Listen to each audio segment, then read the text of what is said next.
The Governor is a classic wet fly. Came from England to the United States. I am tying it with the dressing according to the illustration in Mary Orvis Marbury's book, Favorite Flies and Their Histories. I'm tying it on a number 10 sproat hook with red thread. I'm using red thread because the illustration shows a red head. Mary does make a point to let us know that the tag commonly tied in the United States was red silk. She very rarely comments on the ingredients of a fly, but this one she did specifically say that the tag is red silk. So I have a strand of red silk thread, and I have tied that in, and we'll wrap it at the beginning of the bend of this sproat hook. This down and back 2 layers will be plenty. And just to create that little red end called the tag. And then I'm going to go ahead and spiral wrap my thread up the shank of the hook to catch it in where my thread already is. And I'll go up over the top of that. I've standardized with 3 wraps over the top, 3 wraps underneath. So the top ones catch it in, the bottom ones secure it. Then I can clip out that silk tag. The body is peacock herl. So I have 3 herl. And let me clip the ends of those straight so that they're all even.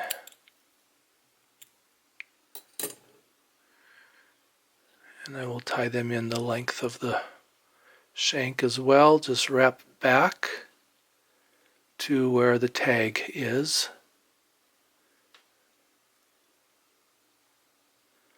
And that's where the body will get wrapped. Bring my thread just partially of the way up, and that'll help when I wrap the body.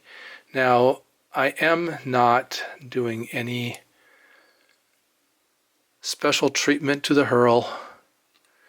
So if I were going to fish this fly, I'd probably have to tie up a bunch of them, recognizing that they're going to get beat up. But I could put the herl into a rope.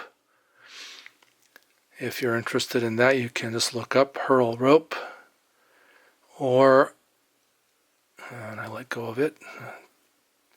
So start over, unwrap them. One of them is a little bit shorter than the others, and I let go of it. It's hard to grab herl with a hackle pliers, particularly when you have 3 of them. They don't like hanging on anyway, so just think about it a little bit more concentratedly. What? Concentrate a little bit harder on making sure that I am grabbing all of those herl as I wrap up to get that beautiful cylindrical herl body.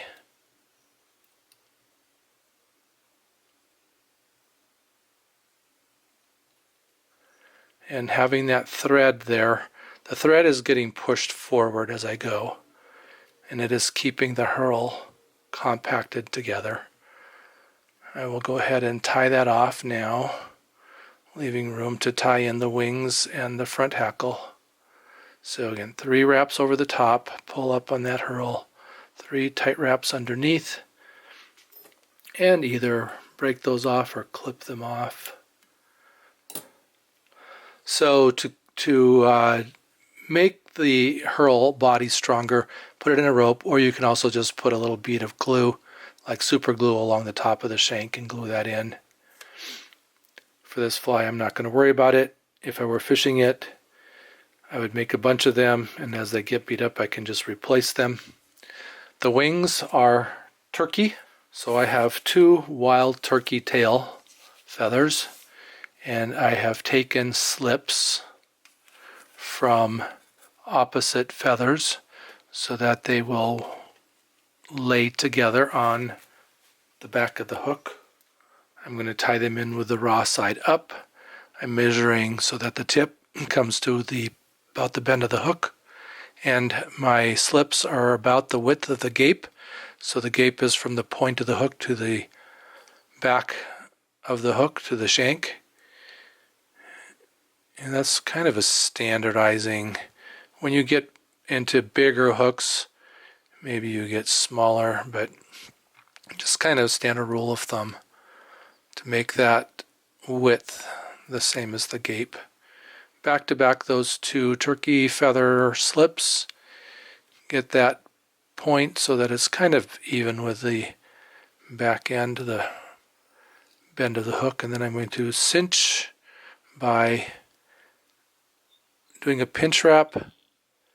So I've pinched between my finger and thumb, taken it down, come back up, and then pull up. And then wind a couple wraps and get that to stand up straight. I like that. Go ahead and put a couple more wraps back towards the body. And then I'm going to just clip this out. And if I take just a few barbs at a time, then I can make sure that I'm keeping the eye clean. And I'll go ahead and wrap right against the eye and then back towards the wing.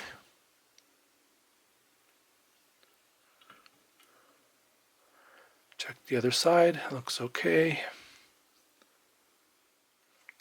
I'm using brown rooster hackle. This is a small hackle feather and not a dry fly engineered rooster hackle, but one that's a little bit softer, and it's not a real full hackle, so it doesn't have to be a long feather.